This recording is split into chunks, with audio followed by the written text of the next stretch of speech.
안녕하세요. 골드만삭스입니다.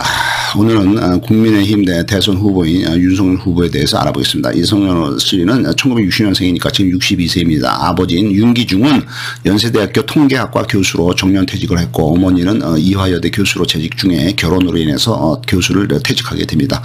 윤석열 씨는 부유한 집안에 금수저로 어린 시절을 보내게 됩니다. 배우자인 김건희 씨는 1972년생이니까 지금 50살이고 윤석열 후보와는 12년 차이 띠동갑이 되겠습니다. 1979년 19살 때 서울중앙고등학교를 졸업을 하고 서울대 법대에 입학을 하게 됩니다. 1982년 22살 때 양쪽 눈의 시력차가 크다는 부동지로 인해서 병역을 면제를 받고 군대를 안 갑니다. 1991년 31살 때 구수 끝에 9번이나 이제 그 사법고시에 떨어졌죠. 그래서 9번 만에 이제 사법고시에 합격을 하게 됐습니다.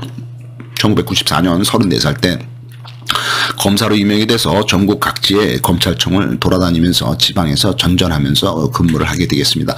2009년도 49살 때 드디어 2009년도면은 이제 이명박 정부 초기죠. 2008년도부터 이명박 정부가 시작을 되니까 이명박 정부 때 이제 드디어 이제 중앙으로 진출을 하죠. 49살 때 막강한 대검 중수 이과장이 되었습니다. 그 당시 이제 윤석열 씨는 12살 연하인 36살의 피의자인 김건희와 부적절한 동거를 하게 되겠습니다. 그 당시에 김건희 씨하고 그 엄마인 최은수는 여러 가지 송사에 시달리는 어떤 그 범죄 의혹의 피의자로서 검찰의 수사를 받고 있는데, 이 그 피의자하고 검사하고 어떤 그 관계 동거를 하거나 하는 거는 아주 부적절한 관계가 되겠습니다. 그래서 당시에 이제 그 김명신에서 김건희로 이름을 개명을 한 상태죠. 그래서 이들은 아크로비스타 그 서초동의 아크로비스타의 아파트 60평짜리 아파트 17층에서 그 부적절한 동거를 하게 되죠. 그 김건희 씨는 이전에도 3층에 아크로비스타 3층에 60평짜리에서 양재택 검사하고 동거를 했었습니다. 당시에 검찰은 피의자인 김건희와 그의 엄마인 최은수는 소환을 하지도 않고 불기소 처리를 한다니까 범죄 의혹이 있는 피의자의 범죄 사실을 기소도 하지 않고 덮어준 거죠. 수사도 안 하고. 노무현 정부 때 지방검찰청을 여기저기 전전하며 근무하던 윤석열 후보는 MB정부 출범과 함께 요직인 대검찰청 중앙수사본부 1과장으로 영전이 되고 MB파가 되겠습니다. 2012년 52살 때 김건희 씨하고 결혼을 하게 되고, 2013년도 53살 때 박근혜 정부 출범과 동시에 박근혜 정부가 2014년부터 2017년까지죠. 수원지검 여주지청장으로 재직을 하던 중에서 국가정보원, 국정원의 여론조작 사건, 댓글 사건의 특별수사팀장, 특검팀의 팀장이 되어서 검찰 수뇌부의 반대에도 불구하고, 이때 검찰 수뇌부라는 거는 중앙지검의 검사장인 조영권 검사장을 얘기를 합니다. 반대에도 불구하고 국정원에 대해서 강제 압수수색을 단행을 해서 이때 국정원의 원세훈 국정원장이 구속이 되겠습니다. 이 국정원의 댓글이라든가 이 그 여론조작 사건으로 인해서 박근혜 당선에 이제 어떻든 이제 국정원이 개입을 한 거죠. 그래서 이제 국정원이 개입을 하고 박근혜의 한나라당, 그러니까 뭐 새누리당이죠. 새누리당의 어떻든 집권을 하는데 도움을 준 이 사건이기 때문에 이거에 대해서 강력한 수사를 한 거죠. 특검팀에서. 그래서 이제 그 댓글 사건을 수사를 한 거죠. 그래서 국정감사에 나와서는 이렇게 말합니다. 나는 사람에게 충성하지 않는다. 이렇게 얘기를 합니다. 그렇지만은 지금 나중에 밝혀진 바에 의하면은 사람에게는 충성을 하지 않을지 모르지만은 개인적인 이익을 위해서 자신의 조직인 검찰에는 엄청나게 충성을 하는 사람으로 돼 있습니다. 검찰 권력을 강화하기 위해서. 그래서 박근혜 정부 초기에 세월호 사건이 터지죠. 그다음에 이제 박근혜 정부 초기부터 어려움이 많이 닥치자 김건희의 조언을 받아서 그런지는 모르겠지만은 박근혜 정부에 대항을 해서 국정원 여론조작 댓글 사건을 아주 세게 수사하고 처리를 합니다. 그러면서도 하는 말이, 그러니까 박근혜 때는 이제 박근혜하고 이제 대항을 한 거죠. 그래서 박근혜 대항을 하고 그다음에 이제 한직으로 밀려나죠. 그래서 지방을 이제 다시 전전하게 되죠. 박근혜 정부 때 이제 별별로 없는 이제 검사로 지방을 돌아다니게 되다가 이제 문재인 정권 때는 이제 아주 요직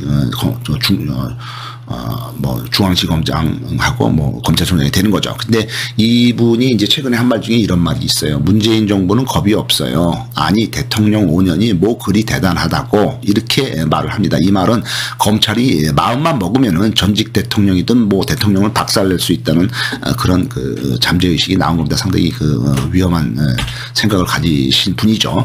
2014년도 54살 때 MB파인 그는 박근혜 정부에서 미움을 받고 사고서 지방인 대구 고등검찰 대구 고검 검사로 자천이 됩니다. 2016년도 12월 달에 드디어 이제 박근혜 국정농단 사건이 터져서 56살이 되었을 때 박근혜 정부의 최순실 등 국정농단 사건의 박영수 특검팀의 수사팀장이 되어서 2017년도 5월까지 6개월 동안 이 특검 활동을 하면서 드디어 국민들 사이에서 이제 뜨게 됩니다. 많은 국민들은 윤석열 후보가 박근혜 국정농단 사건을 처리한 대쪽 검사, 공정하고 정의로운 검사, 권력에 대항하는 정의로운 전사 이렇게 생각을 하지만은 그거는 절대로 진실이 아닙니다. 윤석열 후보는 비리 검사, 불법 부정 검사, 개인적인 이익을 위해서 수많은 사람들에게 피해를 주고 아픔을 준 사람, 그리고 막무가내로 우기는 비리 검사일 뿐입니다. 무능, 무당, 이렇게 그게 해당이 되겠죠.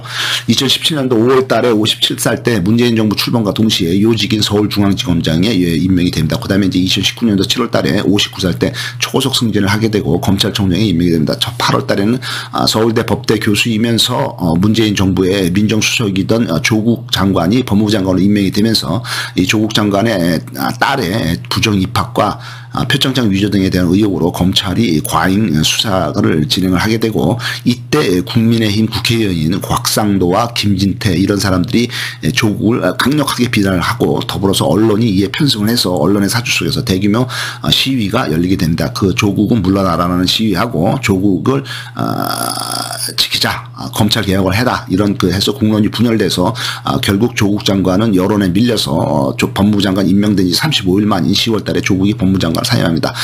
이때 그 조국을 강력하게 비난했던 그 곽상도 의원은, 국민의 의원은 지금 화천대유 대장동 사건에 50억 뇌물을 받은 혐의로 구속이 돼서 수사를 받고 있습니다. 이 사람도 대표적인 기득권 부패 세력의 한 명이라고 볼 수가 있습니다. 당시 여의도에서는 조국 법무부 장관에 대한 검찰 수사에 반대하고 검찰 개혁을 요구하는 촛불 집회가 9번이나 열리고 최대인은 300몇 명이 참여를 합니다. 또한 광화문에서는 조국 장관의 사퇴를 촉구하는 집회가 2번 열리고 최대인은 300만 명이 참여해서 공론이 분열된 거죠. 당시 언론에서는 조국의 사퇴는 정당하며 검찰 수사는 과도하지 않다라고 검찰 편을 들어준, 검찰하고 언론이 이제 같이 같은 편을 먹게 되는 거죠. 2020년 60세 때 2020년 1월 달에 조국 장관이 물러나고 이제 추미애 법무부 장관이 임명이 됩니다. 임명이 된 바로 다음 달 2월 달에 추미애가 코로나19 관련해서 신천지 압수수색 지시를 하지만은 검찰총장인 윤석열이 이를 거부를 합니다. 그 다음에 이제 그해 11월 달에 거의 추미애 임명 한 1년 만에 추미애 법무부 장관에 의해서 윤석열의 검찰총장 직무가 정지가 됩니다. 추미애가 이제 딴지를 건 거죠. 12월 달에 이제 윤석열의 정직 2개월 징계에 대한 집행정지 신청이 인용이 되어서 대검찰청에 다시 출근을 하게 되죠. 출근을 하면서 검찰총장 직무를 수행을 다시 하게 됩니다. 그 다음에 이제 그 이후로 3개월 후인 2021년 3월 달에 60일 때 검찰총장직을 사임을 하게 됩니다. 2021년 6월 달에 윤봉길 기념관에서 국민의힘 국회의원 20명과 함께 기자회견을 하고 정권교체를 주장을 합니다. 국민의힘의 MB파들이죠. 다 MB파들. MB가 대통령 할 때 그 국회의원으로 상당히 MB의 측근이라고 볼 수가 있는 국민의힘 국회의원인 MB파 국회의원이 정진석, 권성동, 장제원 이런 친윤 세력과 그 당시에는 이제 당 대표였던 이준석이가 이제 대립을 하게 되고 홍준표가 이준석을 지지를 해주죠. 그래서 아무튼 국민의힘 내부에서도 친윤파하고 반대인 이준석파가 이제 대립을 해서 분열이 발생되죠. 그다음에 이제 2021년 7월달에 국민의힘에 전격적으로 입당을 하게 되고 그다음에는 이제 그동안에 이제 3개월 동안의 경선을 통해서 11월달에 국민의힘 대통령 후보가 되고 지금 2022년도 3월 9일 대통령 선거를 앞두고 열심히 대선 후보로서 국민의힘 후보로서 열심히 선거 유세를 하고 있는 것이 윤석열 후보에 대한 것입니다. 감사합니다.